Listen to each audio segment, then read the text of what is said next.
ವೀಕ್ಷಕರೆಲ್ಲರಿಗೂ ನಮಸ್ಕಾರ. Rotary club Manipal ಅರ್ಪಿಸುವಂತಹ ವಿಶೇಷ ಕಾರ್ಯಕ್ರಮ ಸರಣಿ ಸೇವಾ ಸಂಚಯ ರೋಟರಿ ನಿಮಗಾಗಿ ತಮ್ಮೆಲ್ಲರನ್ನೂ ಕೂಡ ಆತ್ಮೀಯವಾಗಿ ಸ್ವಾಗತಿಸಿಕೊಳ್ತಾ ಇದ್ದಾರೆ. ಸಾಮಾನ್ಯವಾಗಿ ಮಕ್ಕಳ ದಂತ ಆರೋಗ್ಯದ ಕುರಿತು ಬಂದಾಗ ನಮಗೆ ಅನೇಕ ಪ್ರಶ್ನೆಗಳು ನಮ್ಮಲ್ಲಿ ಮೂಡುವಂಥದ್ದು ಸಹಜ. ಪರ್ಟಿಕ್ಯುಲರ್ ಆಗಿ ಹೆತ್ತವರಲ್ಲಿ ಸಾಕಷ್ಟು ಪ್ರಶ್ನೆಗಳು ಇರ್ತದೆ. ಈ ಪ್ರಶ್ನೆಗಳಿಗೆ ಕೆಲವು ಸಲ ಉತ್ತರ ಸಿಗ್ತದೆ ಮತ್ತು ಇನ್ನೂ ಕೆಲವು ಸಲ ಆ ಪ್ರಶ್ನೆಗಳಿಗೆ ಉತ್ತರ ಸಿಗದೆ ನಾವು ಅದರ ಸುತ್ತ ಒಂದು ಮಿತ್ಗಳನ್ನು ಕ್ರಿಯೇಟ್ ಮಾಡ್ಕೊಂಡಿರ್ತೇವೆ. ಸಣ್ಣ ಪ್ರಾಬ್ಲಮ್ಸ್ಗಳನ್ನು ತುಂಬ ದೊಡ್ಡದಾಗಿ ಮಾಡ್ತೇವೆ ಅಥವಾ ದೊಡ್ಡ ಪ್ರಾಬ್ಲಮ್ಸ್ಗಳನ್ನು ನೆಗ್ಲೆಕ್ಟ್ ಮಾಡುವಂಥ ಚಾನ್ಸಸ್ಗಳು ಬಹಳಷ್ಟು ಸಂದರ್ಭದಲ್ಲಿ ಇರ್ತದೆ. ಹಾಗಿದ್ರೆ ಇದರ ಕುರಿತು ಮಾಹಿತಿಯನ್ನು ನಾವೆಲ್ಲರೂ ಕೂಡ ಪಡ್ಕೊಳ್ಬೇಕಾಗ್ತದೆ. ಆ ಕಾರಣದಿಂದ ಇವತ್ತಿನ ನಮ್ಮ ಕಾರ್ಯಕ್ರಮದಲ್ಲಿ ಮಕ್ಕಳ ದಂತ ಆರೋಗ್ಯದ ಕುರಿತಾಗಿ ಸಾಕಷ್ಟು ವಿಚಾರಗಳನ್ನು ನಮ್ಮ ಜೊತೆಗೆ ಹಂಚಿಕೊಳ್ಳಿಕ್ಕೆ ನಮ್ಮ ಜೊತೆಗೆ ವೈದ್ಯರೊಬ್ಬರು ಇದ್ದಾರೆ. ಇವತ್ತು ಕಾರ್ಯಕ್ರಮದಲ್ಲಿ ನಾವು ಇಂತಹ ಅನೇಕ ಪ್ರಶ್ನೆಗಳಿಗೆ ಉತ್ತರ ಹುಡುಕುವಂತಹ ಪ್ರಯತ್ನ ಮಾಡ್ತೇವೆ. ಸಾಮಾನ್ಯವಾಗಿ ನಮ್ಮಲ್ಲಿ ಮಕ್ಕಳ ಒಂದು ದಂತ ಆರೋಗ್ಯದ ಕುರಿತಿರುವಂತಹ ಪ್ರಶ್ನೆಗಳಿಗೆ ಇವತ್ತಿನ ಕಾರ್ಯಕ್ರಮದಲ್ಲಿ ಉತ್ತರ ಹುಡುಕುವಂತಹ ಪ್ರಯತ್ನ ಮಾಡ್ತೇವೆ. ನಮ್ಮ ಜೊತೆಗೆ ಡಾಕ್ಟರ್ ಪೂಜನ್ ಎಂ ಕಾಮತ್ ಅವರು ಇದ್ದಾರೆ. ಇವರು ನಾಯರ್ ಹಾಸ್ಪಿಟಲ್ ಮುಂಬೈ ಇಲ್ಲಿ BDS ಅನ್ನು ಮುಗಿಸ್ತಾರೆ. ಅದನಂತರ MDS ಅನ್ನು ಮಣಿಪಾಲ್ ಯೂನಿವರ್ಸಿಟಿಯಲ್ಲಿ ಮುಗಿಸ್ತಾರೆ. ಪ್ರಸ್ತುತ ಐಡೆಂಟಿಟಿ ಎಂಬ ಒಂದು ಕ್ಲಿನಿಕ್ ಅನ್ನು ನಡೆಸ್ತಾ ಇದ್ದಾರೆ. ಇದು ಎಕ್ಸ್ಕ್ಲೂಸಿವ್ ಆಗಿ ಮಕ್ಕಳ ದಂತ ಆರೋಗ್ಯಕ್ಕೆ ಸಂಬಂಧಪಟ್ಟಿರುವಂತಹ ಕೆಲಸಗಳನ್ನು ಮಾಡ್ತಾ ಇದೆ. ಅವರನ್ನು ಕಾರ್ಯಕ್ರಮಕ್ಕೆ ನಾನು ಮೊದಲಿಗೆ ಆತ್ಮೀಯವಾಗಿ ಸ್ವಾಗತಿಸಿಕೊಳ್ತೇನೆ. ನಮಸ್ಕಾರ ma'am. Thank you so ma'am, ನಾ ಫಸ್ಟ್ ಕ್ವಶನ್ ನಿಮ್ಮ ಹತ್ರ ಕೇಳುವಂಥದ್ದು, ಪೀಡಿಯಾಟ್ರಿಕ್ ಡೆಂಟಿಸ್ಟ್ ಅಂತ ಹೇಳಿದ್ರಿ ನೀವು. ಸೊ ಏನ್ ಡಿಫರೆನ್ಸ್ ಬರ್ತದೆ ಒಂದು ಅಡಲ್ಟ್ ಡೆಂಟಿಸ್ಟಿಗೂ ಪೀಡಿಯಾಟ್ರಿಕ್ ಡೆಂಟಿಸ್ಟ್ಗೆ? So before I talk about dentistry, ಈಗ ನೋಡಿ ನಾವು ಸಣ್ಣ ಇರುವಾಗ ನನಗೆ ಒಂದು ಜ್ವರ ಬಂದ್ರೆ the concept was going to a family doctor. So ಒಂದು 20-30 ವರ್ಷ ಮುಂಚೆ ಕಣ್ಣಿದು ಡಾಕ್ಟರ್ ಬೇರೆ, ಕಿವಿದು ಡಾಕ್ಟರ್ ಬೇರೆ, ಕೈಗೆ ಬೇರೆ, ಕಾಲ್ಗೆ ಬೇರೆ, ಅದು ಕಾನ್ಸೆಪ್ಟ್ ಇರಲಿಲ್ಲ. We believed in a family doctor concept. But recent ಆಗಿ there is lot of awareness building about the medical branch. ಇವತ್ತು ನನಗೆ ಕಣ್ಣಿಗೆ ಪ್ರಾಬ್ಲಮ್ ಬಂದರೆ we know I am required to go to an ophthalmologist. ಅದೇ ರೀತಿ ನಿಮಗೆ ಡೆಂಟಲಲ್ಲಿ ಸುಮಾರು ಸ್ಪೆಷಾಲಿಟೀಸ್ ಇದೆ. There are almost 8 to 9 specialities in dental as well. But ಹಲ್ಲಿದ ಬಗ್ಗೆ ಇನ್ ಜನರಲ್ ಇಂಡಿಯಾದಲ್ಲಿ ಅವೇರ್ನೆಸ್ ತುಂಬ ಕಡಿಮೆ ಇದೆ.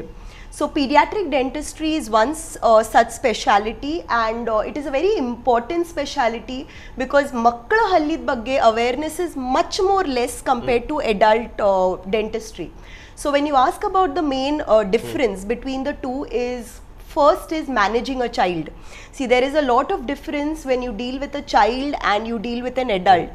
And considering that problem, idu one myth bandide ki ಮಕ್ಕಳದ ಹಲ್ ಬಿದ್ದು ಹೋಗ್ತದೆ, ಹೊಸ ಹಲ್ ಬರ್ತದೆ, ಹೋಗುವ ಹಲ್ವಲ್ವಾ, ನಾವು ಯಾಕೆ ಹೋಗಬೇಕು ಟ್ರೀಟ್ಮೆಂಟಿಗೆ. ಹಾಗಾಗಿ we end up delaying the problem. Something which could have been dealt with very easily gets delayed and eventually it is a big challenge. At the same time, there are a lot of children with medical health problems, mentally compromised. So all that comes under our specialty branch, pediatrics. Okay. Ma'am, ಮಕ್ಕಳನ್ನು consider ಮಾಡಿದ್ರೆ ಯಾವ ಏಜ್ನಿಂದ ಅವರಿಗೆ ಹಲ್ ಬರ್ಲಿಕ್ಕೆ start ಆಗ್ತದೆ, ಮತ್ತೆ ಇದ್ರ ಬಗ್ಗೆ ಒಂದು ಇನ್ಸೈಟ್ ಕೊಡ್ಬೋದು? ಓಕೆ, ಸಿ ನೀವು ಟೆಕ್ಸ್ಟ್ ಬುಕ್ ಪ್ರಕಾರ ಹೋದ್ರೆ 6 to 7 months of age is ideal, but there is nothing like an ideal age. There are variations. So we have children who come to our clinic where they have teeth at birth. ಅದಕ್ಕೆ natal neonatal teeth ಅಂತ ಹೇಳ್ತೇವೆ. ಕೆಲವು ಮಕ್ಕಳಿಗೆ 1.5 ವರ್ಷ ಆದರೆ ಸಹ ಹಲ್ ಬರುವುದಿಲ್ಲ. So there is a range. But what is important is seeking guidance. I will not say treatment because treatment is when there is a problem. So seeking guidance at the earliest is what is important. So ನೀವು ಈಗ developed countries ಅಲ್ಲಿ ಹೋದ್ರೆ, ನೀವು ಈಗ America, Australia, UK ದಲ್ಲಿ ಹೋದ್ರೆ, they have a concept of dental home. So dental home andre the care starts prenatally. That means ತಾಯಿ pregnant ಇರುವಾಗಲೇ basic information, because ನಿಮ್ದು ಹಲ್ಲಿದು ಡೆವಲಪ್ಮೆಂಟ್ ಅಲ್ಲಿಂದ ಸ್ಟಾರ್ಟ್ ಆಗ್ತದೆ. So so that is where the guidance starts. So iga when the baby is born, the ideal age to take your child to a dentist is when the first teeth comes or maximum by the first birthday. So this is the guideline by the academy. So aga the dentist will give you guidance as to ನಿಮ್ದು oral hygiene ಯಾವ ರೀತಿ maintain ಮಾಡಬೇಕು, because these are areas which are very much lacking. ತಾಯಿಗೆ ಗೊತ್ತೇ ಇರುವುದಿಲ್ಲ ಕಿ ನಾನೀಗ ಹಾಲು ಕುಡಿಸಿದ ಮೇಲೆ, ಬ್ರೆಸ್ಟ್ ಫೀಡಿಂಗ್ ಮಾಡಿದ ಮೇಲೆ ಬಾಯಿ ಕ್ಲೀನ್ ಮಾಡಬೇಕಾ ಬೇಡ, ಈಗ ಹೊರಗೆದು ತಿಂಡಿ ಎಲ್ಲ ನೀವು 6 ತಿಂಗಳಿಗೆ ಕೊಡುವಾಗ ಅದು ಯಾವ ರೀತಿ ಕೊಡಬೇಕು, ಅದರಲ್ಲಿ ಎಂತ ಕೊಡಬೇಕು. ಸೊ ಅದರ ಬಗ್ಗೆ ಅವೇರ್ನೆಸ್ ತುಂಬ ಕಡಿಮೆ ಇದೆ. So we recommend seeking anticipatory guidance is what we call it as early as possible. So latest by first birthday, and this is guidance, this is not for treatment. Okay.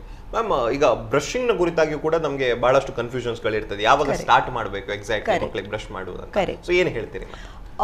See, brushing is, sir ಹೇಳಿದ ಹಾಗೆ, there is a lot of myths surrounding pediatric dentistry.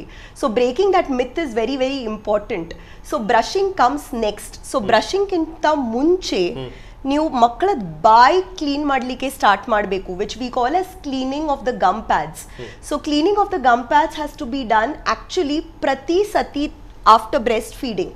So ನನ್ನ ಸ್ವಂತ ಮಗನಿಗೆ I started cleaning of gum pads at the age of 15 days. So ಬೇಗ start ಮಾಡಿಸಿದ್ರೆ ಒಳ್ಳೆಯದು. So we've also enclosed a video which will be played about how this needs to be done. And ಅದಕ್ಕೆ ಒಂದು ರೀತಿ ಇರ್ತದೆ, you need to sit in a lap to lap position.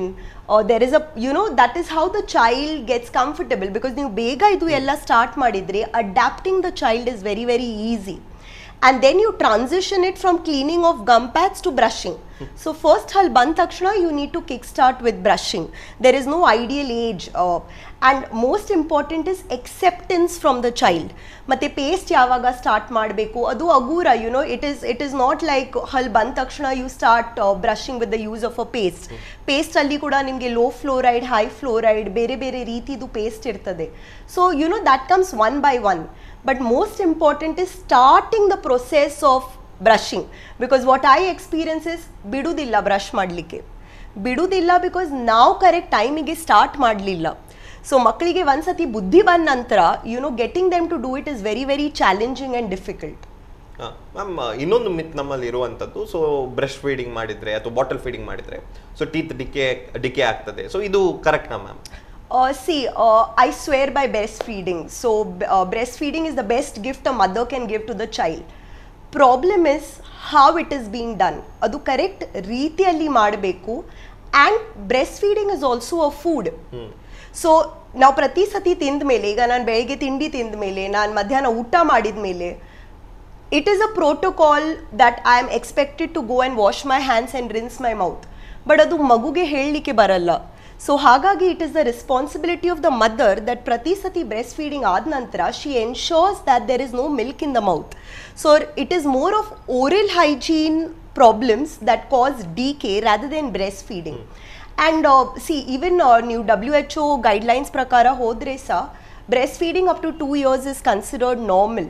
But once solids are started, ಈಗ ನೀವು ಹೊರಗಿದ್ದು ಎಲ್ಲ ತಿಂಡಿ ಕೊಡಲಿಕ್ಕೆ start ಮಾಡಿದ ನಂತರ agura breastfeeding can be tapered down, because ಒಂದೇ ಸತಿ ಬಿಡಿಸ್ಲಿಕ್ಕೆ ತುಂಬ ಕಷ್ಟ. That is when your problems blow up. At the same time, since you've asked me about breastfeeding, the bigger challenge than breastfeeding is bottle feeding. Because ನಮ್ಮ society-ಅಲ್ಲಿ ಅದು there is this concept ki the mother is not able to breastfeed for multiple reasons. So giving a bottle is a very, very common solution to that. But bottle feeding actually causes more problem to the teeth than breastfeeding. So getting to know about that is more important. Okay. Ma'am ಇನ್ನು common ಆಗಿ ನಮಗೆ ಸಿಗುವಂಥದ್ದು dental problems ಅಂತ ಹೇಳಿದ್ರೆ ಅದು sports related injuries. ಮಕ್ಕಳು ತುಂಬ sports ಅಲ್ಲಿ ಇನ್ವಾಲ್ವ್ ಆಗಿರ್ತಾರೆ ಎಂಗೇಜ್ ಅಲ್ಲಿ, ಸೊ ಇಂಜುರಿ. ಸೊ ಇದನ್ನ ಹೇಗೆ ಅಡ್ರೆಸ್ ಮಾಡಬೇಕು ನಾವು ಇಮಿಡಿಯೇಟ್? ಕೆಲವು ಮಕ್ಕಳಿಗೆ ಟ್ರಾಮಾ ಪ್ರೋನ್ ಪ್ರೊಫೈಲ್ ಇರ್ತದೆ. ಟ್ರಾಮಾ ಪ್ರೋನ್ ಪ್ರೊಫೈಲ್ ಅಂದ್ರೆ ಹಲ್ ಮುಂದೆ ಇರ್ತದೆ. ಸೊ ದೇರ್ ಆರ್ ಮ್ಯಾಲಕ್ಲೂಷನ್ಸ್ ಅಲ್ಲಿ ಸುಮಾರು ವೆರೈಟಿ ಇದೆ. ಸೊ ಕ್ಲಾಸ್ 2 ಡಿವಿಷನ್ 1 ಅಂತ that is the typical trauma prone profile. ಹಲ್ ಮುಂದೆ ಇದೆ, ಲಿಪ್ಸ್ ಕ್ಲೋಸ್ ಆಗುದಿಲ್ಲ, the lips are incompetent. Your child is a mouth breather, your child has thumb sucking. So idu ella habits, they are more directed towards a child getting dental problems because of trauma. First thing is, when you know your child has a trauma prone profile, mouth guards ಅಂತ ಸಿಗ್ತದೆ. ನೀವೀಗ ಕ್ರಿಕೆಟರ್ಸಿಗೆ ನೋಡಿದ್ರೆ, ಇಲ್ಲಾದ್ರೆ contact sports ಅಲ್ಲಿ soccer players, football players, they will wear a mouth guard in their mouth. So that is a excellent preventive option. Second is address the problem. You take treatment for those problems so that jaw development, hallidu development gets redirected. Third, akasmat problem bandre sa, the challenge is how quick you seek treatment from the dentist. ಕೆಲವು ಮಕ್ಕಳದು ಹಲ್ cut ಆಗ್ತದೆ, ಕೆಲವು ಮಕ್ಕಳದು ಪೂರ್ತಿ ಹಲ್ ಹೊರಗೆ ಬರ್ತದೆ. ಎಲ್ಲದಕ್ಕೆ ಸೊಲ್ಯೂಷನ್ ಇದೆ. There is a solution to every problem. You know, it hurts us when we see that parents have thrown that teeth into the dustbin. So everything can be treated, but the time is critical. The first 20 to 60 minutes is critical. And just a call to the dentist. And you know, he will guide you ki adu yav reeti ನೀವು ಅವರ ಕ್ಲಿನಿಕ್ಗೆ transport ಮಾಡಬೇಕು, ಯಾವ storage medium ಅಲ್ಲಿ ನೀವು ಅದು store ಮಾಡಬೇಕು. So if care is taken, you know, because technology has developed a lot. Today we have a solution to every problem. So ಅದೇ ಹಲ್ ಪುನಃ ಬಾಯಿ ಒಳಗೆ ಇಡಬಹುದು, ಅದೇ ಪೀಸ್ ಪುನಃ ಫಿಟ್ ಮಾಡಬಹುದು. So everything can be done. Okay ma'am, ನೀವು ಹಲ್ಲು ಮುಂದೆ ಇರೋ ವಿಚಾರ ಅಡ್ರೆಸ್ ಮಾಡಿದ್ರಿ. ಸೊ ಅದಕ್ಕೆ ಕಾಮನ್ ಆಗಿ ನಾವು ಬ್ರೇಸ್ಗಳನ್ನು ಹಾಕ್ತೇವೆ. ಸೊ ಈ ಬ್ರೇಸ್ಗಳು ಸೇಫ್ ಆಗಿರ್ತದ? It's absolutely safe. It's absolutely safe, but braces is the end stage of orthodontic treatment. So braces ige ನಾವು corrective orthodontics ಅಂತ ಹೇಳ್ತೇವೆ. But the starting is, ಅದರಲ್ಲಿ there are 3 levels. So the first is preventive orthodontics, ಮತ್ತೆ ಬರುದು interceptive, and last is corrective. So preventive orthodontics is problem ನೋಡಿದ ತಕ್ಷಣ ಅಲ್ಲೇ ಅದು ಪ್ರಾಬ್ಲಮ್ ಸ್ಟಾಪ್ ಮಾಡಬಹುದು. We can prevent it from going to the level of braces. So what I'm trying to explain is, ಎಲ್ಲ ಪೇಷಂಟ್ಸ್ಗೆ braces ಅಗತ್ಯ ಇರುವುದಿಲ್ಲ. You know, if we see the problem at a younger age or even in the mixed dentition, ಈಗ 7-8 ಇಯರ್ಸಿಗೆ ಕೂಡ ನಾವು problems ನೋಡಿದ್ರೆ, you know, simple techniques alli we can stop them from having braces, because braces has its own problems, and the common problem is maintenance of oral hygiene, because fixed irutte, and by then you have all permanent teeth. Nimge ella hosa hal band nantra braces is started. So oral hygiene now maintain madlilla adre, by the end of completion of braces treatment, that takes almost 1 to 1.5 years. 8-9 ಹಲ್ಲಿಗೆ ಹುಳ ತಾಗುದು, DK, ಅದನ್ನ ಸರಿ ಮಾಡ್ಲಿಕ್ಕೆ is again a challenge. Ma'am, ಇದು by ಯಾವ age ಒಳಗೆ ಇದನ್ನ ಹಾಕ್ಬೇಕಂತಿದ್ರೆ? See, ideal is somewhere between 11, 12, 13. That is the range by which all the permanent teeth have come. But as I said again, there is nothing like an ideal age. So, you know, I get patients in my clinic, 9ನೇ ಕ್ಲಾಸಲ್ಲಿ ಇರುವಾಗ braces ಹಾಕಬೇಕಿತ್ತು. So there is nothing like 9th standard. ನಾನು 6th standard ಮಕ್ಕಳಿಗೆ ಕೂಡ braces ಇದು treatment ಮಾಡಿದೆ. So there is nothing like a right age. Only your dentist can guide you about what is the right age for your child. Ma'am, ನೀವು permanent teeth ಬಗ್ಗೆ ಹೇಳಿದ್ರಿ.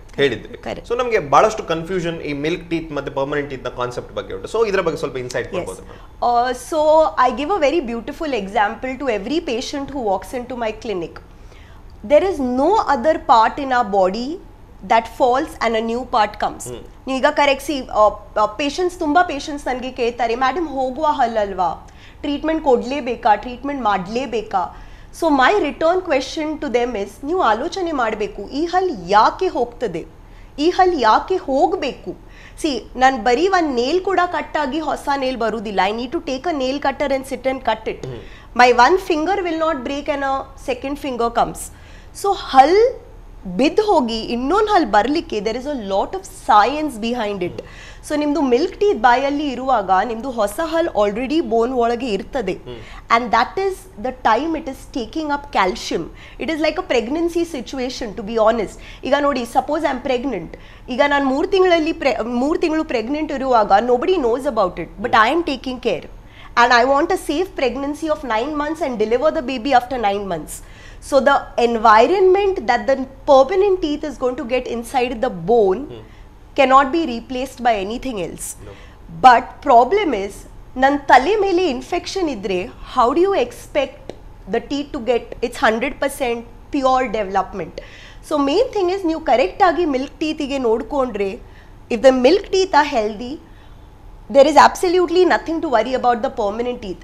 Milk teeth infected ಇದ್ರೆ ಹೊಸ ಹಲ್ಲಿದ ಬಗ್ಗೆ ಸ್ವಲ್ಪ doubts ಇರಬೇಕು. Okay ma'am, ಇನ್ನೊಂದು ಸಮಸ್ಯೆ ಏನಂತ ಹೇಳಿದ್ರೆ, ನಮಗೆ ಹಲ್ಲು ಅಲ್ಗಾಡ್ಲಿಕ್ಕೆ ಸ್ಟಾರ್ಟ್ ಆಗ್ತದೆ. ಸೊ ಇದನ್ನು ಎಷ್ಟು ಟೈಮ್ ಒಳಗೆ ನಾವು ಅದನ್ನು ರಿಮೂವ್ ಮಾಡಬೇಕು, ಮತ್ತೆ ಈ ಎಡೆಯಲ್ಲಿ ಹಲ್ಲುಗಳು ಬರ್ತದೆ ನಾವು ರಿಮೂವ್ ಮಾಡೋದಿದ್ರೆ, ಸೊ ಅದನ್ನು ಯಾವ ರೀತಿ ಪ್ರಿವೆಂಟ್ ಮಾಡಬಹುದು? C, teeth shaking and falling is called as exfoliation, and it is a normal process. So there is nothing to worry unless and until ಹೊಸ ಹಲ್ ಒಳಗೆಯಿಂದ ಬಂದಿದೆ, ಆಗ ನೋಡಿದ ತಕ್ಷಣ ಎದುರಿದು ಹಲ್ ತೆಗಿಬೇಕು. And the common problem is encountered in the lower front segment. ಕೆಳಗಿದು 4 ಹಲ್ಲಲ್ಲಿ maximum problems ಬರ್ತದೆ, because the development is such that the permanent teeth develops behind the milk teeth. ಉಳ್ದದ ಹಲ್ಲಲ್ಲಿ ಯಾವ ರೀತಿ the permanent teeth is developing below the milk teeth. So it's very easy. ಈ ಹಲ್ ಬಿದ್ದು ಹೋಗಿ this will come out. So lower anteriors ಅಲ್ಲಿ 90% of children develop the problem that you explain. Another is ಕೆಲವು ಮಕ್ಕಳಿಗೆ ಸಣ್ಣ ಇರುವಾಗ if they have had any trauma or there is an infection, ಆ ಟೈಮಲ್ಲಿ ಸ್ವಲ್ಪ the eruption schedule of the permanent teeth gets affected. So ಆಗ ಸ್ವಲ್ಪ ನೋಡ್ತಾ ಇರಬೇಕು. But the simple criteria is if it is shaking, let it shake and let it fall on its own.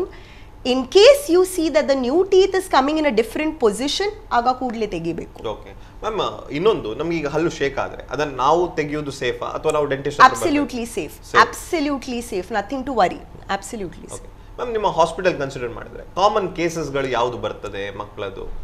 It's actually very unfortunate, but common cases is ನೋವು, swelling, ಪಸ್ filled ಆಪ್ಸೆಸಸ್. ತುಂಬ ಬೇಜಾರಾಗ್ತದೆ ನೋಡುವಾಗ, especially 3 years 4 years 5 years ಮಕ್ಕಳಲ್ಲಿ ಈ type ಇದು problem ನೋಡುವಾಗ it is a very sorry sight. And definitely ನಾನು ಹೇಳಿದ ಹಾಗೆ ನಾನು ಸ್ಟಾರ್ಟಿಂಗ್ ಸ್ಟೇಜಸಲ್ಲಿ ಪ್ರಾಬ್ಲಮ್ ನೋಡಿದರೆ treatment is very very simple. Because the common doubt in parents mind is madam ನೋವು ಆಗ್ತದ. ನೋವು ಆಗೋದಿಲ್ಲ. The challenge is treatment needs increase ಆದ ತಕ್ಷಣ your child needs to sit for a longer time. ದೊಡ್ಡ ಮಾಡಿ ಕುತ್ಕೊಳ್ಬೇಕು, ನನಗೆ ಎರಡು ಕೈ ಬಿಡಬೇಕು ಬಾಯಿ ಒಳಗೆ ಹಾಕ್ಲಿಕ್ಕೆ, ಮಕ್ಕಳಿಗೆ ಕಿರಿಕಿರಿ ಆಗ್ತದೆ. So always the minute the problem is identified, seek treatment. Okay ma'am, ಇನ್ನೊಂದು ಕನ್ಫ್ಯೂಷನ್ ಇರುವಂತದ್ದು ಅದು ಕ್ಯಾವಿಟಿಯ ಕುರಿತು. ಸೊ ಇದರ ಬಗ್ಗೆ ಜಾಸ್ತಿ ಹೆದರಿಕೆ ಇದೆ ಪೇರೆಂಟ್ಸ್ ಗಳಿಗೆ. ಸೊ ಚಾಕ್ಲೇಟ್ ತಿಂದ್ರೆ ಕ್ಯಾವಿಟಿ ಆಗ್ತದೆ, ಸ್ವೀಟ್ಸ್ ತಿಂದ್ರೆ ಕ್ಯಾವಿಟಿ ಆಗ್ತದೆ ಅಂತ ಹೇಳಿ. ಸೊ ಇದರ ಬಗ್ಗೆ ಸ್ವಲ್ಪ ಹೇಳಿ, ಕ್ಯಾವಿಟಿಯ ಬಗ್ಗೆ ಹೇಗೆ ಇದನ್ನು ಪ್ರಿವೆಂಟ್ ಮಾಡಬಹುದು? So before I come to cavity, since you mentioned about sweet and chocolate, in my profession there is a beautiful quote, sweetness is a mother's obsession. So ಮಗು ಸಣ್ಣ ಇರುವಾಗ, ಈಗ 6 ತಿಂಗಳಿಗೆ ನಾನು ಹೊರಗಿದು ತಿಂಡಿ ಕೊಡುವಾಗ, ತಾಯಿ ಇಲ್ಲಾದ್ರೆ ಫ್ಯಾಮಿಲಿ ಎಲ್ಲರಿದು ಮನಸ್ಸಲ್ಲಿ ಇರ್ತದೆ, ಫುಡ್ ಸ್ವೀಟ್ ಇದ್ರೆ ಅವ್ನು ತಿಂತಾನೆ, ಸ್ವೀಟ್ ಇದ್ರೆ ಅವಳು ತಿಂತಾಳೆ. ಸೊ ಇಫ್ ಶಿ ರಿಫ್ಯೂಸಸ್, ಅದು ಸ್ವೀಟ್ ಇಲ್ಲ ಅಲ್ಲ, ಅದಕ್ಕೆ ಸಕ್ಕರೆ ಹಾಕಿ, ಅದಕ್ಕೆ ಬೆಲ್ಲ ಹಾಕಿ, ಮತ್ತೆ ಅವ್ನು ತಿಂತಾನೆ. ಸೊ ಆಗ ಏನಾಗ್ತದೆ ಮಕ್ಕಳಿಗೆ, it is getting adapted to that taste, because taste is a developed sensation. See, I might have a sweet tooth, adu vishay bere, but I'm conditioning the child to like sweet. So actually ನೀವು diet counselling ಪ್ರಕಾರ ಹೋದರೆ ಯಾವಾಗಲೂ ಮಕ್ಕಳಿಗೆ first vegetables introduce ಮಾಡಬೇಕು, ಆದ ನಂತರ fruits. Because if you first give a banana, he will not like a green peas or a carrot. So so once that that flow of diet is right, half of your problems get solved. So ಈಗ cavity ಬಗ್ಗೆ, so when it comes to cavity, there are 3 main problems that need to be addressed. First is brushing ಯಾವ ರೀತಿ ಆಗ್ತಾ ಇದೆ. So brushing correct ಆಗ್ತಾ ಇದ್ರೆ 90% of your problems are solved. So it is not how many times you brush, that is also important, but it is how you brush. See, I sit and study for 10 hours in the day, but nan concentration illa, there is no use. Instead, I sit and study with 100% concentration for 1 hour, I will top the class. Second is rinsing, that is often neglected. 90% of problems in my clinic are because of rinsing. ಸ್ಕೂಲಿಂದ ಮಕ್ಕಳ ಕ್ಲಿನಿಕ್ಕಿಗೆ ಬರುವಾಗ ಎಲ್ಲ ಕಡೆ ತಿಂಡಿ ಹಾಗೆ ಇರ್ತದೆ, ಮನೆಯಲ್ಲಿ ಇರುವಾಗ ಅಟ್ಲೀಸ್ಟ್ ನಾವು ನೋಡ್ಕೊಳ್ಬಹುದು, ಸ್ಕೂಲಲ್ಲಿ. So training them right from a small age to rinse the mouth, ಗುಜ್ಜು ಮಾಡಲಿಕ್ಕೆ, ದಟ್ ಆಕ್ಷನ್. ನಾನು ನನ್ನ ಕ್ಲಿನಿಕಲ್ಲಿ ಬಾಯಿ ಮುಕ್ಕಳಿಸ್ಲಿಕ್ಕೆ ಹೇಳುವಾಗ ಇಷ್ಟೇ, ನೀರ್ ಬಾಯಿ ಒಳಗೆ ಸಹ ಹೋಗುದಿಲ್ಲ ಕೆಲವು ಸತಿ. So that is a second very important point. And third is diet. See, because when it comes to children, idu tinbedi, adu tinbedi, hage madbedi, it is very difficult. See, because even I like my sweets. So that is why I emphasize more on brushing and rinsing. Third is sweets. When it comes to sweets, my more focus will be on biscuits rather than chocolates. Because ನೀವು ನಿಜವಾಗ್ಲೂ ಕೇಳಿದ್ರೆ, the cocoa in chocolates is healthy for the teeth, is good. The problem is the sugar. So ನನ್ನ ಸ್ವಂತ ಮಗನಿಗೆ ನಾನು dark chocolate introduce ಮಾಡಿದೆ. Before giving him normal Dairy Milk, I introduced him to dark chocolates. So the problem is the sugar. The biggest challenge is biscuits, because biscuits is loaded with sugar and made with the poorest quality wheat, maida, and that combination is lethal for your teeth. Another challenging problem in children is wrong combinations. ಈಗ ನೋಡಿ, ಇಡ್ಲಿ ಜೊತೆ ಸಕ್ಕರೆ ಕೊಡೋದು, ದೋಸೆ ಜೊತೆ ಬೆಲ್ಲ ಕೊಡೋದು. ನೀವು ಆ ರೀತಿ, ನನ್ನ ಕ್ಲಿನಿಕಲ್ಲಿ ಕೆಲವು ಪೇರೆಂಟ್ಸ್ ಹೇಳ್ತಾರೆ, ಮೇಡಮ್ ಅವಳು ದೋಸೆ ಜೊತೆ ನ್ಯೂಟೆಲಾ ತಿನ್ನೋದಿಲ್ಲ, ನ್ಯೂಟೆಲಾ ಜೊತೆ ದೋಸೆ ತಿಂತಾಳೆ. So once that habit is set in, so ಒಂದು ದೋಸೆ ತಿನ್ಲಿಲ್ಲ ಆದ್ರೆ ಪರವಾಗಿಲ್ಲ, ಬೇರೆ ಏನಾದ್ರೂ ಮಾಡಿಕೊಡಿ, ಇಟ್ಸ್ ಓಕೆ. ದೋಸೆವೇ ತಿನ್ಬೇಕು and because he had to eat dosa, ಅದಕ್ಕೆ ಒನ್ ಬಾಟಲ್ ಅದರ ಜೊತೆ ಜಾಮ್ ಖಾಲಿ ಮಾಡಿದ್ರೆ that is a wrong idea. And another suggestion to parents, be very watchful of what you are putting in the tiffin box. See because ಮನೆಯಲ್ಲಿ ಇರುವಾಗ ಈಗ ಅವ್ನು chocolate ತಿಂದರೆ, ಅವ್ನು ಬ್ರೆಡ್ ಜಾಮ್ ತಿಂದರೆ ಬಾಯಿ ಮುಕ್ಕಳಿಸ್ಬಹುದು, ಬ್ರಷ್ ಮಾಡಿಸ್ಬಹುದು. ಸ್ಕೂಲಲ್ಲಿ it's not in the teachers hand to look after so many children. So always keep the tiffin box healthy is a suggestion. ವೀಕ್ಷಕರೇ, ನಮ್ಮ ಜೊತೆಗೆ ಪೂಜನ್ ಎನ್ ಕಾಮತ್ ಅವರಿದ್ದಾರೆ. ಅವ್ರ ಹತ್ರ ಇಲ್ಲಿ ತನಕ ಸಾಕಷ್ಟು ವಿಚಾರಗಳನ್ನು ನಾವು ಮಾತಾಡಿದ್ವಿ. ಪುಟ್ಟದೊಂದು ವಿರಾಮ ತಗೊಳ್ಳುವ. ವಿರಾಮದ ನಂತರ ಕಾರ್ಯಕ್ರಮಕ್ಕೆ ಮತ್ತೆ ಬರೋಣ.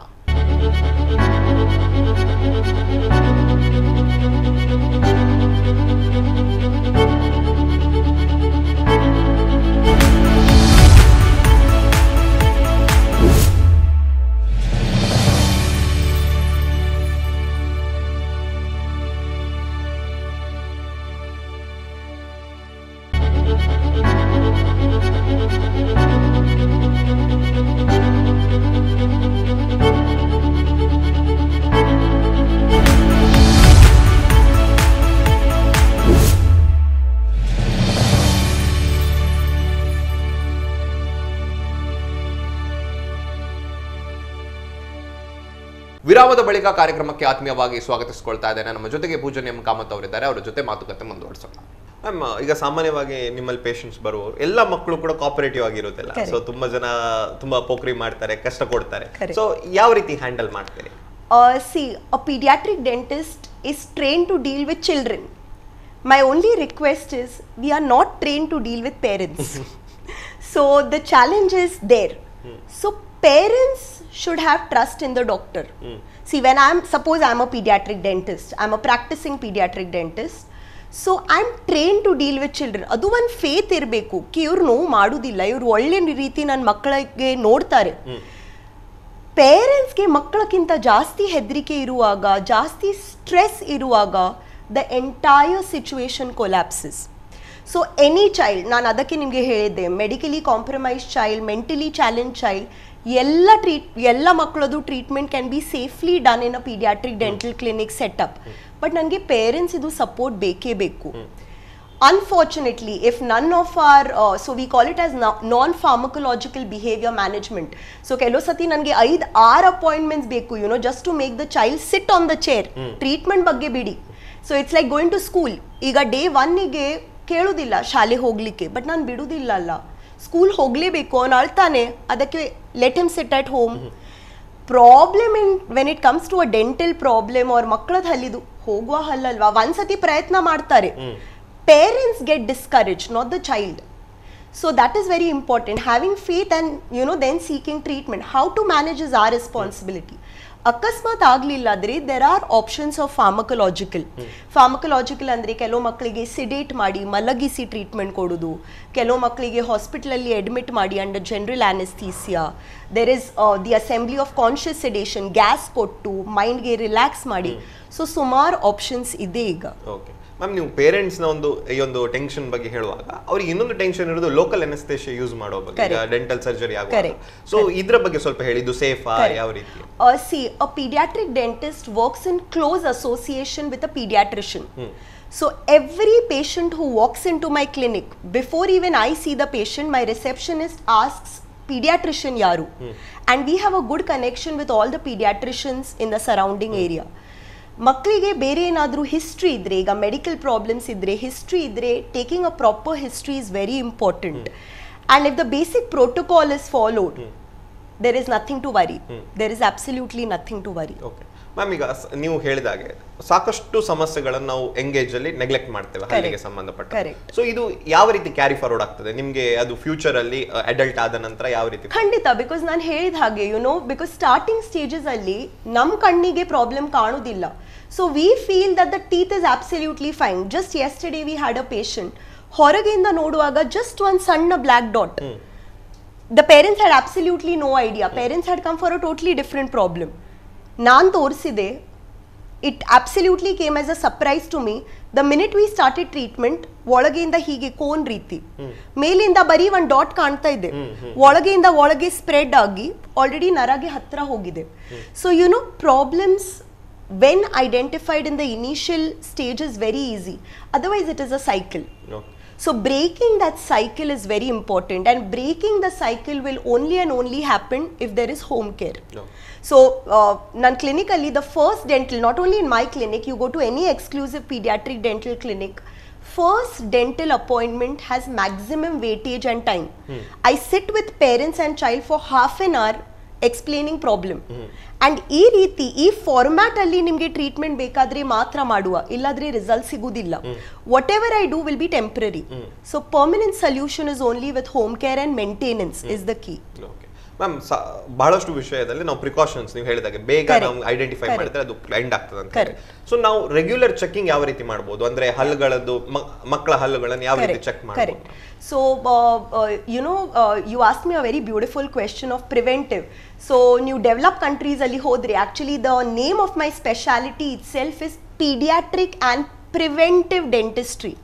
So we promote ourselves more as preventive dentist than pediatric, but non clinically nan preventive dentist helidre yarige gottagudilla. That is the reason we promote ourselves as pediatric dentist. So there are lot, because dental caries is 100% preventable. So sumar options ide, starting from oral prophylaxis, remineralizations, pit and fissure sealants, varnishes, or there is silver diamine fluoride. You know, there are so many options available for children today. So it's only the age and the timing. Correct ಟೈಮಿಗೆ ನೋಡಿದ್ರೆ ಎಲ್ಲ ಮಾಡಬಹುದು. And you know, even ಎಲ್ಲ ಒಂದ್ಸತಿ treatment ಆದ ನಂತರ ಸಹ putting the child on a follow up recall is important. So depending on the risk, see low risk idre tinಗಳಿಗೆ you know ವರ್ಷಕ್ಕೆ ಒಂದ್ಸತಿ ನೀವು ಚೆಕಪ್ ಗೆ ಹೋದ್ರೆ ಸಾಕು. If the child is a moderate risk, maybe once in 3 to 6 months, and if the child is a low risk, definitely 1 to 3 months. So protocol in my clinic is ಎಲ್ಲ treatment ಆದ ನಂತರ I see the child after 1 month, ಮತ್ತೆ 3 ತಿಂಗಳು ಬಿಟ್ಟು, ಮತ್ತೆ 6 ತಿಂಗಳು ಬಿಟ್ಟು, and every 6 months. Ma'am, ಇನ್ನು ಫಿಲ್ಲಿಂಗ್ ನ ವಿಚಾರಕ್ಕೆ ನಾವು ಫಿಲ್ಲಿಂಗ್ ಮಾಡುವಾಗ ಸೊ ಅದರಲ್ಲಿ ಯೂಸ್ ಮಾಡುವಂತ ಐಟಮ್ಸ್ ಬಗ್ಗೆ ಕೂಡ ಕೆಲವು ಡೌಟ್ಸ್ ಗಳು ಯೂಶುವಲಿ ಬರ್ತದೆ. ಸೊ ಅದು ಸ್ವಲ್ಪ ಹೇಳಿ, filling and replacing. Correct. See fillings ಬಗ್ಗೆ ಡೌಟ್ ಬರ್ತದೆ is because you know the China market has ventured so much in to everywhere that even ನಮ್ಮ ಪ್ರೊಫೆಷನ್ ಅಲ್ಲಿ you know there are all China related dental fillings, but when it comes to children it is only best quality. There is absolutely no compromise in quality. So sumar options ide, but the standard, the commonest what is used in pediatrics is something called as glass ionomer restorations. Honestly speaking, iga fillings kinta jaasti we promote something called as full coverage restorations. Full coverage restorations andre caps.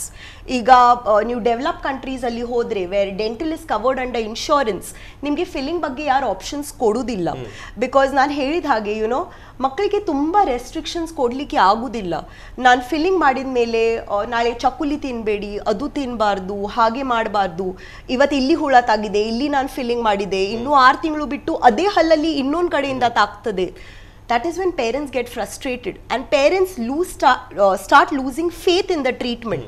So full coverage restoration is the mainstay of treatment today, where we believe that if the parents can afford it and the parents you know accept the treatment, caps hakidre best. And nimge iga stainless steel options ide, bili color idu caps ide, so everything is very streamlined and advanced. Ma'am, ಇಲ್ಲಿ ನಮಗೆ ತುಂಬಾ ದೊಡ್ಡ challenge ಇರುವಂತದ್ದು ನಿಮ್ಮ field ಅಲ್ಲಿ ಅದು awareness ಮೂಡಿಸುವಂತದ್ದು ಮಕ್ಕಳಲ್ಲಿ ಮತ್ತೆ ಪೇರೆಂಟ್ಸ್ ಗಳಲ್ಲಿ. ಸೊ ಯಾವೆಲ್ಲ ಮೆಥಡ್ಸ್ ಗಳನ್ನ ನೀವು ಫಾಲೋ ಮಾಡ್ತೀರಿ ಈಗ ಅವೇರ್ನೆಸ್ ಮೂಡಿಸೋಕೆ? Correct. See the easiest way of building awareness amongst children is targeting schools, because school is one place, ಒಂದೇ ಕಡೆ ನಿಮಗೆ you know you get thousands together of children. So that has been my strategy of building awareness, approaching schools, you know giving approaching PTA meetings, because ಈಗ parents teacher association ತುಂಬಾ strong ಇದೆ ಎಲ್ಲ schools ಅಲ್ಲಿ. So addressing them, because that is where ಒಂದ್ ಕಡೆ ನಿಮಗೆ ಸುಮಾರು parents and even building up awareness amongst teachers is very very important, because ಈಗ ಸ್ಪೋರ್ಟ್ಸ್ ಪೀರಿಯಡ್ ಅಲ್ಲಿ ಟ್ರಾಮಾ ಆದ್ರೆ you know ಹಲ್ಲಿಗೆ ಪೆಟ್ಟಾದ್ರೆ it is the first person is the teacher to know about the problem even before the parents. So you know schools is the right place. also along with talks jote, conducting free dental checkup camps, building a basic awareness. ಆಗ at least ಪೇರೆಂಟ್ಸ್ಗೆ problem ಗೊತ್ತಿರ್ತದೆ ಕಿ ನನ್ನ ಮಗನಿಗೆ ಇದು problem ಇದೆ, treatment ತಗೊಳ್ಬೇಕಾ ಇಲ್ಲ is up to them, because ನಮಗೆ force ಮಾಡಲಿಕ್ಕೆ ಆಗುದಿಲ್ಲ. ಸೊ ಆಗ we work in close association with different voluntary organisations, NGOs. So Lions, Rotary is one such organisation which has help me immensely. So ಈಗ ನನ್ನ clinic start ಆಗಿ 7 ವರ್ಷ ಆಗಿದೆ. So Rotary ತುಂಬ ಸಪೋರ್ಟ್ ಮಾಡಿದ್ದಾರೆ. We have conducted dental camps in a lot of schools, a lot of old orphanages. So these are the places where we work towards building awareness. Colgate or bere companies iga they supply samples. So iga orphanages ige hogi idu sample distribution. So community services is very important when we are in a medical profession is what I believe. Okay ma'am, ಕೆಲವು common questions ಗಳು ಇರ್ತದೆ, so ಅದನ್ನ ನಾನು ನಿಮ್ಗೆ ಕೇಳ್ತೇನೆ. ಒಂದು ಯಾವ brush ಅನ್ನು ಯೂಸ್ ಮಾಡಬೇಕು, ಯಾವ ಟೈಪ್ ನ ಪೇಸ್ಟ್ ಅನ್ನು ಯೂಸ್ ಮಾಡಬೇಕು, ದಿವಸಕ್ಕೆ 2 ಸಲ ಬ್ರಷ್ ಮಾಡಬೇಕಾ 1 ಸಲ? ಸೊ ಈ ಕ್ವೆಶ್ಚನ್ಸ್ ಗಳಿಗೆ ಏನು ಹೇಳ್ತೀರಾ? See, there is neither 1 ಸತಿ 2 ಸತಿ. ನನ್ನ ಕ್ಲಿನಿಕ್ಗೆ from the last 2 years of COVID lockdown ನಾನೀಗ ಕಂಪಲ್ಸರಿ ಮಾಡಿದೆ 3 ಸತಿ. Because COVID lockdown has actually created more problems in children than done them good. Because 2 ವರ್ಷದಿಂದ ಶಾಲೆ ಇಲ್ಲ, ಸ್ಕೂಲಲ್ಲಿ ಇಲ್ಲ, ಮನೆಯಲ್ಲಿ ಇದ್ದಾರೆ, ಆನ್ಲೈನ್ ಕ್ಲಾಸ್ ಇರುವಾಗ ಪ್ಯಾಕೆಟ್ ತಿಂಡಿ ತಿಂತಾ ಇರುವುದು. So we have actually seen a big spike in dental problems amongst children. So ಅದಕ್ಕೆ ನನ್ನ ಕ್ಲಿನಿಕಲ್ಲಿ ಪ್ರೆಸೆಂಟ್ ಪ್ರೋಟೋಕಾಲ್ ಇಸ್ ಬೆಳಗ್ಗೆ, ಮಧ್ಯಾಹ್ನ ಊಟ ಆದ ನಂತರ, ಇಲ್ಲಾದ್ರೆ ಸ್ಕೂಲಿಂದ ಬಂದ ಕೂಡಲೇ ಮತ್ತೆ ರಾತ್ರಿ. So as I said, it is not about how many times you brush, it is about how effective your brushing is. Second question you asked me is about the brush. See, starting ige when there are no teeth, just ಬಟ್ಟೆಯಲ್ಲಿ by clean ಮಾಡಬಹುದು. We call it as cleaning of gum pads. ಬಟ್ಟೆ ಮತ್ತೆ ಹದ ಬಿಸಿ ನೀರಲ್ಲಿ ಸ್ವಲ್ಪ ಉಪ್ಪು dissolve ಮಾಡಿ, you can dip the finger in that and clean the mouth. That is good enough. ಹಲ್ ಬಂದ ಮೇಲೆ start with a finger brush. ನಿಮಗೆ ಸಿಲಿಕಾನ್ ಇದು ಸಾಫ್ಟ್ ಫಿಂಗರ್ ಬ್ರಷ್ ಸಿಗ್ತದೆ, which you can put it on your finger. So it is very easy for the child to adapt. Once sati the child reaches toddlerhood, iga 1.5-2 ವರ್ಷ ಆದ ನಂತರ you can take a kid's brush with a handle. And ಮಗು brush ಮಾಡಿದ್ರೆ ಸಹ ಅವ್ನು ಮಾಡಿದ ನಂತರ ಇನ್ನೊಂದು ಸತಿ ನಾವು ಮಾಡಲೇಬೇಕು. We can't leave, because that is another thing which I commonly hear. ಅವ್ನು ಮಾಡ್ತಾನೆ ಮೇಡಮ್, 10 ಸತಿ ಮಾಡ್ತಾನೆ, but I cannot C any improvement. ಅಂದ್ರೆ ಕೆಲಸ ಆಗ್ತಾ ಇಲ್ಲ. So the parents need to support the child while brushing. And as the age advances, you can shift to an adult brush. But I always like children sticking to an ultra soft or soft, because forcefully brush ಮಾಡುವಾಗ ನೀಜಿಗೆ ಪೆಟ್ಟಾಗಬಹುದು, bleeding ಆಗಬಹುದು, and that is a deterrent then to brush. ರಕ್ತ ಬರ್ತಾ ಇದೆ, ಅದಕ್ಕೆ ಅವ್ನು brush ಮಾಡ್ತಾ ಇಲ್ಲ. So always stick to an ultra soft or a soft brush. Okay. ನಮ್ ಸಾಕಷ್ಟು ಜನ ವೀಕ್ಷಕರು ಕಾರ್ಯಕ್ರಮ ನೋಡ್ತಾ ಇರ್ತಾರೆ, ಸೊ ಅವರಿಗೆಲ್ಲ ಏನ್ ಮೆಸೇಜ್ ಕೊಡ್ಲಿಕ್ಕೆ ಇಷ್ಟಪಡ್ತೀವಿ? I would give the message which is the central dogma or the tagline of my clinic, that is start early, stay healthy. ನೀವು ಬೇಗ, it is not only ಹಲ್ಲಿದ ಬಗ್ಗೆ, ಈಗ ಯಾವುದಕ್ಕೆ that early warning signs, identifying those warning signs is the key. So problem ನೋಡಿದ ತಕ್ಷಣ ನೀವು ಒಂದು consultation seek ಮಾಡಿದ್ರೆ, if you seek guidance, you never end up in a problem. So start early, stay healthy will definitely, and not only about teeth. See, I focus more on diet, behavior. See, because when a child encounters a happy atmosphere, ಈಗ ನೋಡಿ ನನಗೆ problem ಇಲ್ಲ, ನನಗೆ ಹಲ್ಲಲ್ಲಿ ನೋವು ಇಲ್ಲ, ಅವನಿಗೆ ಸಹ ಕ್ಲಿನಿಕ್ಕಿಗೆ ಬರಲಿಕ್ಕೆ ಖುಷಿ ಆಗ್ತದೆ, ನಾನು ಮಾತಾಡುವ ರೀತಿ ಅವನಿಗೆ ಪ್ಲೆಸೆಂಟ್ ಆಗ್ತದೆ. ನಾನೀಗ ಅವನಿಗೆ ಟಾಪಿಕಲ್ ಫ್ಲೋರೈಡ್ ವಾರ್ನಿಷ್ ಒಂದು ಪ್ರಿವೆಂಟಿವ್ ಟ್ರೀಟ್ಮೆಂಟ್ ಮಾಡಿದರೆ ಹಿ ಈಸ್ ವೆರಿ ಹ್ಯಾಪಿ ಕಿ ನಾನು ಹಲ್ಲು ಪಾಲಿಷ್ ಮಾಡಿದ್ದಾರೆ, ನಾನು ಹಲ್ಲಿದ ಮೇಲೆ ಒಂದು ಪೇಂಟ್ ಹಚ್ಚಿದ್ದಾರೆ. So eventually you are encouraging a positive dental patient for life. ಅದೇ ನೀವು take the flip side, if you come in to a clinic with pain, ಇಷ್ಟು ಸ್ವೆಲ್ಲಿಂಗ್ ಬಂದಿದೆ, ಇಲ್ಲಿ ಎಲ್ಲ ಗುಳ್ಳೆ ಇದೆ, ನೀಜಿದ ಮೇಲೆ ಗುಳ್ಳೆ ಇದೆ, the child has fever, not slept the whole night, how do you expect the child to accept the treatment well? ಅವನಿಗೆ ಆಗ ಜೋರ್ ಹೆದರಿಕೆ ಇರ್ತದೆ. ಹಲ್ಲಿದು ಡಾಕ್ಟರ್ ಅಂದ್ರೆ ನೋವು ಮಾಡ್ತಾರೆ, ಹಲ್ಲಿದು ಡಾಕ್ಟರ್ ಇಂಜೆಕ್ಷನ್ ಕೊಡ್ತಾರೆ, ಹಲ್ಲು ತೆಗಿತಾರೆ. Parents are so stressed. So always start early, stay healthy. Okay ma'am, ಸಾಕಷ್ಟು ವಿಚಾರಗಳನ್ನು ತಿಳಿಸಿದ್ರಿ ಡೆಂಟಲ್ ಹೆಲ್ತ್ ನ ಕುರಿತು. ಸೊ ಕಾರ್ಯಕ್ರಮ ಮುಗಿಸುವಂತಹ ಸಮಯ ಆಗಿದೆ. ಇಷ್ಟು ಹೊತ್ತು ನಮ್ಮೊಟ್ಟಿಗಿದ್ದು ಇಷ್ಟು ವಿಚಾರಗಳನ್ನು ತಿಳಿಸಿದ್ದಕ್ಕೆ ಧನ್ಯವಾದ. Thank you so much for the opportunity. ಈಗ ಪುಟ್ಟದೊಂದು ವಿಡಿಯೋ ಇದೆ, ಈ ಮಕ್ಕಳಲ್ಲಿ ಯಾವ ರೀತಿ ನಾವು ಗಮ್ ಪ್ಯಾಡ್ಸ್ ಗಳನ್ನು ಕ್ಲೀನ್ ಮಾಡಬಹುದು ಅರ್ಲಿ ಸ್ಟೇಜಸ್ ಅಲ್ಲಿ ಅಂತ ಹೇಳಿ ಆ ವಿಡಿಯೋ ನೋಡ್ಕೊಂಡು ಬರೋಣ. We are demonstrating the cleaning of gum pads for a child before the eruption of teeth.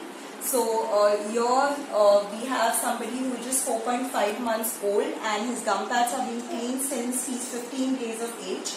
All it requires is very simple armamentarium. You just need well heated pre-boiled water and a soft muslin cloth or a cotton cloth which is absolutely clean. You need to wind this cotton around your index finger, and all you have to do is dip it in the water. Now the position for seating the child has to classically be in the lap to lap or the knee to knee position, with the person sitting at the foot end with the feet on both sides and the hand restrained, and the person needs to vocally communicate with the child in a friendly manner, and the person at the head end needs to look into the mouth so they can visualize all the areas and clean. So starting off with the cleaning procedure. Babu, akarideva, gugunaitu. Yeah, so all needs to be done is you need to swipe your finger along the alveolar ridges all along, both anteriorly and posteriorly, also including the palatal surface. You could dip back into the water. It's as simple as that. So we finished with the upper gum pad cleaning. Now the lower gum pads need to be cleaned both on the outside and the inside, that is on the side of the lips and the cheek and on the side of the tongue.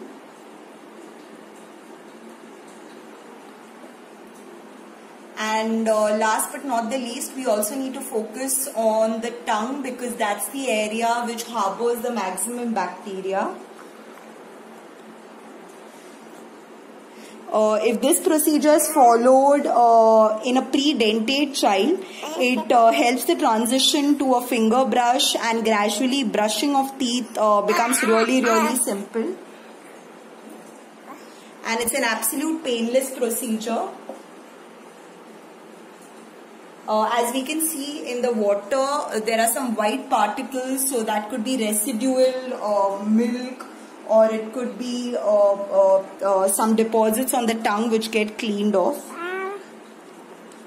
Akarideva. Babu. Good boy.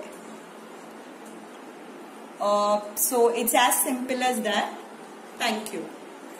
ವೀಕ್ಷಕರೇ, ನಮ್ಮ ಜೊತೆಗೆ doctor ಪೂಜನ್ M Kamath ಅವರು ಇಷ್ಟೊತ್ತಿದ್ದು ಬಹಳ ಅದ್ಭುತವಾಗಿ ಮಕ್ಕಳಲ್ಲಿ ಯಾವ ರೀತಿ ಆಗಿರುವಂತಹ ಕೇರ್ಗಳನ್ನು, ನಾವು ಹಲ್ಲಿಗೆ ಸಂಬಂಧಪಟ್ಟಿರುವಂತಹ ಕೇರ್ಗಳನ್ನು ತಗೊಳ್ಬೇಕು, ಅವರಲ್ಲಿ ಸಾಮಾನ್ಯವಾಗಿ ಕಂಡುಬರುವಂತಹ ಕಾಯಿಲೆಗಳು ಯಾವ್ಯಾವುದು ಮತ್ತು ಅದನ್ನು ಯಾವ ರೀತಿ ನಾವು ಅಡ್ರೆಸ್ ಮಾಡಬೇಕು, ಇಂಥ ಸಾಕಷ್ಟು ವಿಚಾರಗಳಿಗೆ ಉತ್ತರವನ್ನು ನೀಡಿದ್ದಾರೆ. ಅದರ ಜೊತೆಗೆ ನಮ್ಮಲ್ಲಿರುವಂತಹ ಸಣ್ಣ ಸಣ್ಣ ಪ್ರಶ್ನೆಗಳು ಇದರ ಕುರಿತು ಕೂಡ ಬಹಳ ಅದ್ಭುತವಾಗಿ ಮಾತಾಡಿದ್ದಾರೆ. ಕಾರ್ಯಕ್ರಮವನ್ನು ಮುಗಿಸುವಂತಹ ಹೊತ್ತಾಗಿದೆ. ಮುಂದಿನ ವಾರ ಇನ್ನೊಬ್ರು ಅತಿಥಿ ನಮ್ಮನ್ನು ಸೇರ್ಕೊಳ್ತಾರೆ. ಹಾಗೆ ಮತ್ತೆ ಭೇಟಿಯಾಗೋಣ. ಅಲ್ಲಿಯ ತನಕ ನಮಸ್ಕಾರ.